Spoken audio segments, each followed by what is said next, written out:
আসসালামু আলাইকুম। আজকে আমি রান্না করছি বেগুন দিয়ে আলু দিয়ে রুই মাছ রান্না।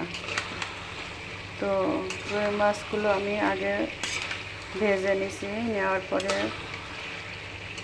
পেঁয়াজ রসুন আর গুঁড়া মশলাগুলো কষিয়ে নিয়েছি। কষানোর পরে তারপরে মশলাটা কষানো হয়ে গেলে আলু দিছি।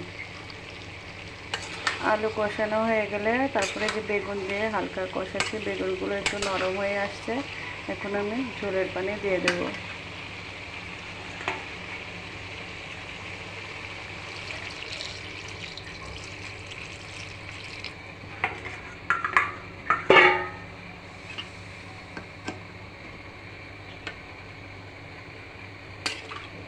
পানিটা একটু ফুটে উঠলেই মাছগুলো দিয়ে দেবো।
ঝোলটা একটু শুকিয়ে আসলে আমি নামিয়ে নেব।